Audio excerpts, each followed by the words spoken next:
দেখুন, দিলীপ দার অত্যন্ত কেপেবল রাজ্য সভাপতি ছিলেন, কিন্তু উনি আবার রাজ্য সভাপতি পদে ফিরবেন না আমি অত্যন্ত সামান্য একজন কার্যকর্তা এই বিষয়ে মন্তব্য করার। আমাদের বড় বড় নেতারা, আমাদের শীর্ষ নেতৃত্ব রয়েছেন, আমাদের কেন্দ্রীয় নেতৃত্ব রয়েছেন, তারা ডিসাইড করবে। সাংগঠনিক বিষয়ে আমার মন্তব্য করা উচিত নয়।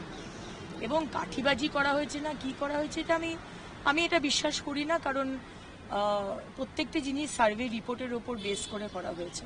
সার্ভে রিপোর্ট যেটা বলেছে সেই হিসেবেই সেন্ট্রাল আইবি রিপোর্ট যেখানে যেটা গেছে সেই হিসেবেই বলা হয়েছে। আমি দুর্গাপুর বর্ধমান চেয়েছিলাম, আমি আসানসোল চেয়েছিলাম। নিশ্চয়ই কিছু বিষয় ছিল যেখানে তাদের মনে হয়েছে যে আমি ওখান থেকে দাঁড়ালে আমি হেরে যাব, ওটা আমার জন্য ঠিক সিট নয়, সেই কারণেই আজকে এখানে দেওয়া হয়েছিল। কিন্তু সেন্ট্রাল আইবি রিপোর্ট তো আপনাদের হারিয়ে দেওয়ার এইতেই গেছে, মানে পক্ষেই গেছে। তার কারণ হচ্ছে সেন্ট্রাল আইবি বলেছিল উত্তর ভারত থেকে খারাপ ফল হবে, তার পাশাপাশি বিজেপি এখানে ম্যাক্সিমাম 15টা সিট পাবে আর গোটা দেশ জুড়ে বিজেপি সংখ্যাগরিষ্ঠতা পাবে না। তাহলে সেন্ট্রাল আইবি রিপোর্ট অনুসারে আপনাদের কাছে কোনো তথ্য ছিল?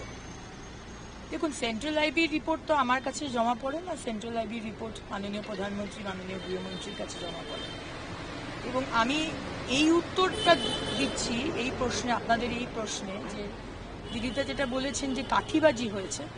আমি তো একজন সাধারণ সম্পাদিকা হয়ে, একজন দায়িত্বপূর্ণ এমএলএ হয়ে বা বিজেপির একজন প্রার্থী হয়ে আমি এইটাতে সহমত নই। কারণ কি, সিট আমাকে দিয়েছেন কেন্দ্রীয় নেতৃত্ব, এবং দিলীপ দাকেও নিশ্চয়ই সিট দিয়েছেন কেন্দ্রীয় নেতৃত্ব, এবং ইনফ্যাক্ট প্রত্যেকটা সিটই কেন্দ্রীয় নেতৃত্ব ডিসাইড করেছেন। এবং সেখানে জাস্ট ঘুম থেকে উঠে আমি বলে দিলাম যে ইনি হবেন এই সিটে, তা তো হয় না।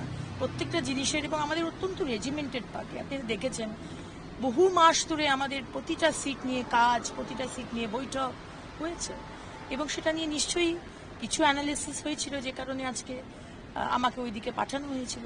বাকি বিষয়টা তো দিলীপ দাকেই উত্তর দিতে হবে। দিদি, লোকসভা ভোটের ফলাফল মিটতে না মিটতেই বঙ্গে একের পর এক জায়গায় ভোট পরবর্তী হিংসা দেখা যাচ্ছে, এবং এই বিষয়কে সামনে রেখে আজকে হাইকোর্টের তরফ থেকেও করা নির্দেশ দেওয়া হলো। সেক্ষেত্রে দাঁড়িয়ে তারা 5 বছরের জন্য কেন্দ্রীয় বাহিনীকে থাকার নির্দেশের এমন একটা পরিকল্পনা সিদ্ধান্ত পাচ্ছে, কীভাবে দেখছেন? দেখুন, এটাই তো পশ্চিমবঙ্গের কালচার, যে সারা ভারতবর্ষে লোকসভা ভোট তো ছেড়েই দিলাম, লোকাল বডি যে ভোট হয়, উত্তরপ্রদেশে হয়েছে, বহু জায়গায় হয়েছে, ওখানে পিন ড্রপ সাইলেন্স, আমরা কোনো মৃত্যু তো দূরের কথা, কোনো গন্ডগোলের কথাও শুনি না।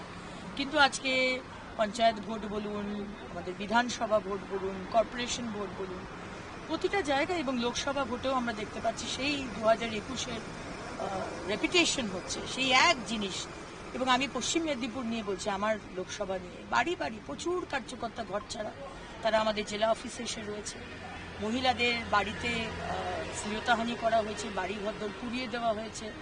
যার যেসব কর্মী চায়ের দোকান চালিয়ে তার সংসার চলে, চায়ের দোকান পুড়িয়ে দিয়েছে, কাজ থেকে বের করে দিয়েছে, যেখানে যেখানে কাজ করে সেই অস্থায়ী কর্মী তাদেরকে বের করে দেওয়া হয়েছে, তাদেরকে বলে মাথা ফাটিয়ে দেওয়া হয়েছে। কিন্তু দেখা যাচ্ছে যে মাথা ফাটালো তার কিছু হলো না, যার মাথা ফাটলো বা যারা বাঁচাতে গেল তাকে 307 দেওয়া হয়েছে। তো এইগুলো আমরা প্রস্তুত, আদালতের রায় আমরা স্বাগত জানাই, যে আজকে ডাইরেক্টলি আমরা মেল করতে পারবো ডিজিপিকে, এবং তাদেরকে এই বিষয়টা নিয়ে খতিয়ে দেখতে হবে। এটা আমরা স্বাগত জানাই এই ডিসিশনকে, যে যদি পুলিশ অ্যাকশন না নেয়, যদি সেন্ট্রাল ফোর্স থাকতে হয়, তাহলে 5 বছরও সেন্ট্রাল ফোর্স থাকবে এই পশ্চিমবঙ্গে।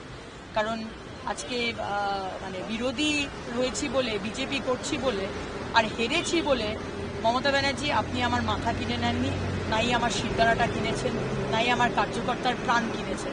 প্রাণ নেবার আপনার অধিকার আছে। আমাদের যার যেটা মনে হয় আমরা সেই দল করব, এবং আপনি মুখ্যমন্ত্রী হয়ে সেই সময়তে যে অত্যাচার হয়েছিল আপনি চুপচাপ বসে দেখেছিলেন, আপনি বলেছিলেন কিচ্ছু হয়নি, এনএচআরসি এসে তারপর বলেছিল হ্যাঁ হয়েছে।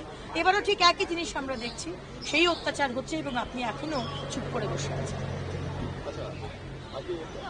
আমি একটা নিয়ে নিচ্ছি আলাদা। কোথায় ঢুকছিস? সেটা হলো যে জেলবন্দি অবস্থাতেই এই